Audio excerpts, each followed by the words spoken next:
আসসালামু আলাইকুম ডিয়ার্স, কেমন আছেন সবাই? বর্তমান সময়ে স্মার্টফোন ব্র্যান্ডগুলো এমন একটা স্ট্র্যাটেজি নিয়ে এগুচ্ছে যেখানে কেউ তাদের ফোনে খুব সুন্দর আউটলুক দিচ্ছে, কেউ আবার অনেক শক্তপোক্ত ডিসপ্লে দিচ্ছে, কেউ দিচ্ছে অনেক বড়সড় ব্যাটারি চার্জার, কেউ আবার নামমাত্র 5G চিপসেট দিয়ে মার্কেটিং চালিয়ে যাচ্ছে। এত কিছুর মধ্যে অনর তাদের নতুন একটি স্মার্টফোন নিয়ে এসেছে যা অনার X7C 22,999 টাকায় 8GB র্যামের সাথে আরো 8GB র্যাম সাথে 256GB স্টোরেজে পাওয়া যাবে এই ফোনটি। একটি নতুন ফোন কিনতে বেশিরভাগ মানুষেরই বাজেট থাকে 15 থেকে 25,000 টাকার মধ্যে। 23,000 টাকায় এই অনার X7C ফোনটি কেমন হবে, নিবেন কিনা, কেন নিবেন তা নিয়ে আজ বিস্তারিত আলাপ আলোচনা করব। আমি ইমরান হোসাইন, আপনারা দেখছেন এবিসি টেক।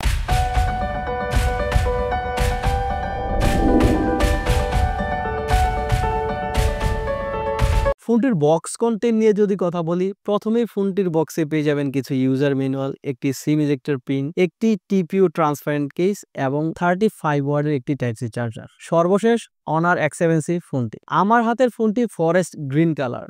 ফোনটির বডি ফ্রেমে ব্যবহার করা হয়েছে পলিকার্বনেট। এর রিয়ারেই রয়েছে ইকো লেদার ফিনিশিং, যা দেখতে বেশ ভালোই লাগছে। লেদার বিল ছাড়াও এর আরো দুটি কালার ভেরিয়েন্ট রয়েছে, যার একটি ব্ল্যাক এবং অন্যটি হোয়াইট। এর হোয়াইট কালার ফোনটিও দেখতে বেশ দারুণ। ফোনটির বিল কোয়ালিটিতে যদি আসি, ফোনটিতে রয়েছে SGS এর 5 star drop and dust resistance certification, যার ফলে ফোনটি হাত থেকে পড়ে গেলে ভাঙার বা স্ক্র্যাচ পড়ার সম্ভাবনা খুবই কম থাকবে। এবং আইপি রেটিং হিসেবে দেওয়া হয়েছে IP64 রেটিং, যার ফলে বৃষ্টির ছিটেফোঁটা পানি সহ হঠাৎ করে আপনার হাত থেকে পানিতে পড়ে গেলেও সাথে সাথে তুলে নিলে পানিতে ভিজার বা পানি ঢুকে নষ্ট হওয়ার কোনো ভয় থাকবে না। তবে একটা ব্যাপার খুব লক্ষণীয়, ফোনটির ক্যামেরা বাম্পটা তুলনামূলক উঁচু হওয়ায় এই ক্যামেরা বাম্পটাতে স্ক্র্যাচ পড়ার পসিবিলিটি থাকে। ফোনটির থিকনেস ঠিকঠাক থাকলেও প্রথমে ওয়েটটা একটু বেশি মনে হতে পারে, বাট 2-4 দিন ইউজ করার পরে ব্যালেন্স হয়ে যাবে। এবার যদি ফোনটির পোর্টস বাটনের দিকে আসি, এর নিচের দিকে রয়েছে speaker grill, USB type C charging port, একটি প্রাইমারি মাইক্রোফোন এবং 3.5 মিলিমিটার হেডফোন জ্যাক। বাম পাশেই রয়েছে সিম ট্রে, যেখানে একটি হাইব্রিড সিম ট্রে দেওয়া আছে, যেখানে আপনি চাইলে দুটি সিম অথবা একটি মেমোরি কার্ড এবং একটি সিম ব্যবহার করতে পারবেন। 256GB স্টোরেজ থাকার পরও আমার মনে হয় না কারো SD কার্ড ব্যবহার করার প্রয়োজন হবে।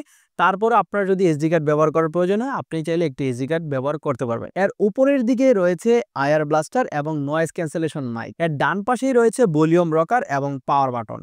পাওয়ার বাটনটি একই সাথে ফিঙ্গারপ্রিন্ট স্ক্যানার হিসেবেও কাজ করবে, যার রেজাল্ট ছিল ঠিকঠাক, প্রতিবারই ঠিকঠাক কাজ করছিল, যা যথেষ্ট ফাস্ট এবং অ্যাকুরেট।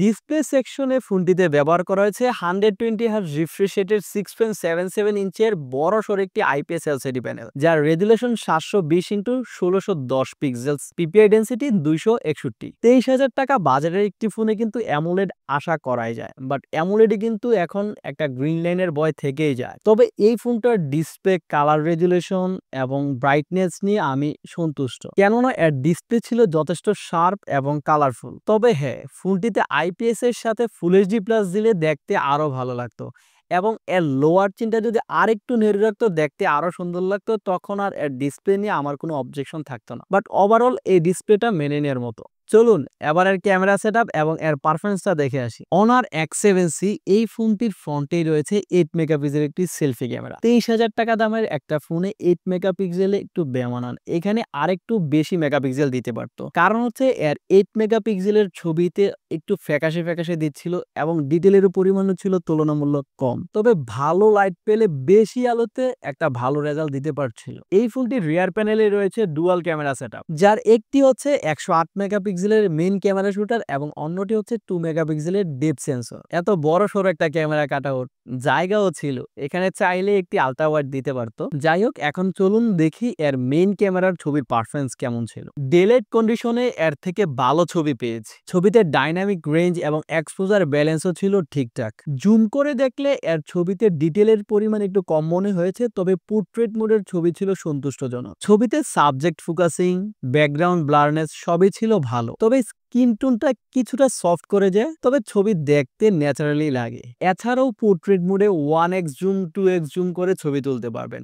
1x জুমের ডিটেলের পরিমাণ ঠিকঠাক থাকলেও 2x জুম করে তোলা ছবিগুলাই দেখতে বেশি সুন্দর লাগছিল। তবে লো লাইটে এর থেকে ন্যাচারালি অনেক ভালো ছবি পেয়েছি। কোনো সাবজেক্ট ছাড়া যখন আপনি একদম স্থির করে ছবি নিবেন, সেক্ষেত্রে অনেক ভালো একটা রেজাল্ট দিচ্ছিল। ছবির কোয়ালিটি দেখতে ভালো লাগছিল। স্ক্রিনে কিছু ছবি দেয়া রইলো, দেখে নিলে আপনারা বুঝতে পারবেন এর লো লাইট এবং ডে লাইট কন্ডিশনের ছবির পারফরমেন্স কেমন ছিল। এই ফোনটির রেয়ার এবং ফ্রন্ট উভয় ক্যামেরা দিয়ে ভিডিও রেকর্ড করা যাবে সর্বোচ্চ 1080p 30fps।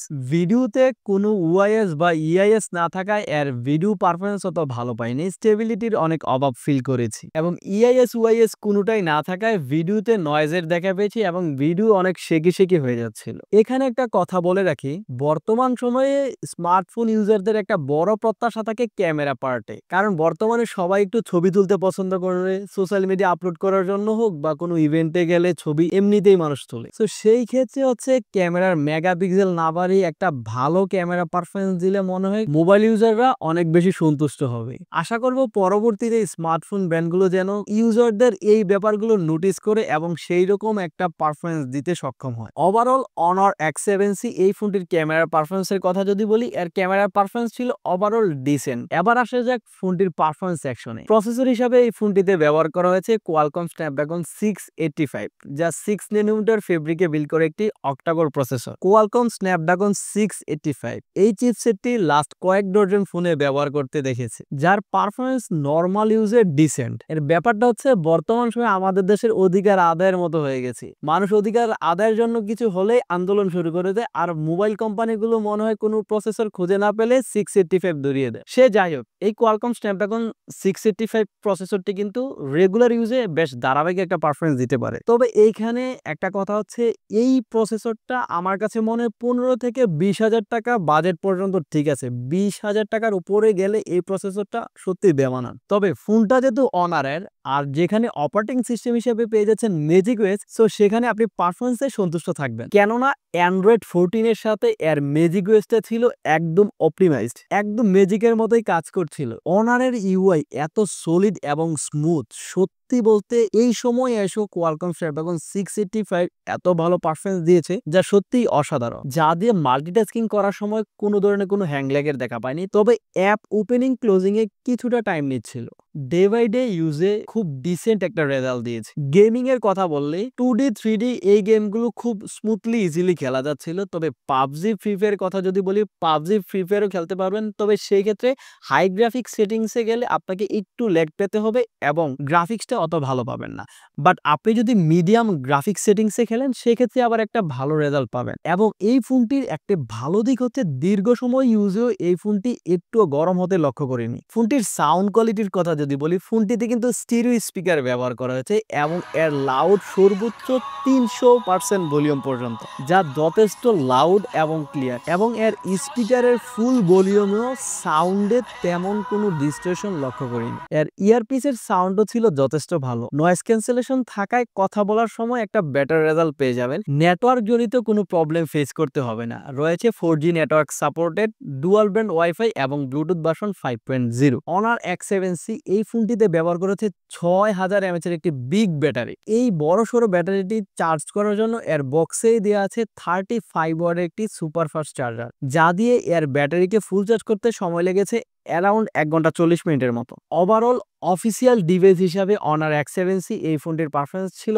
ভালো। তবে প্রাইসটা যদি 23,000 না হয় 20,000 টাকার আশেপাশে হতো, তাহলে এই ফোনটি একটা অটো চয়েস হতে পারত। তারপরও এই ফোনটি কাদের জন্য নেওয়া যুক্তিযুক্ত হবে? আপনি যদি লং টাইম ইউজের জন্য দেখতে সুন্দর, ডিউরেবল, অনেক প্রোটেক্টিভ এবং ভালো একটা সার্ভিস পাবেন এরকম একটি ফোন নেবেন বলে ভেবে থাকেন, তাহলে অফিসিয়ালি অনার X7C এই ফোনটি আপনি নিতে পারেন। বাদবাকি সিদ্ধান্ত আপনার উপর। অনার X7C এই ফোনটির পারফরমেন্স ওভারঅল আপনার কাছে কেমন লেগেছে তা কমেন্ট করে জানাতে পারেন। আর আপনি যদি এবিসি থেকে নতুন হয়ে থাকেন, তাহলে আমাদের চ্যানেলটি সাবস্ক্রাইব করে আমাদের সাথেই থাকবেন। দেখা হবে পরবর্তীতে অন্য কোনো ভিডিওতে। ওই পর্যন্ত সবাই ভালো থাকবেন। আল্লাহ হাফেজ।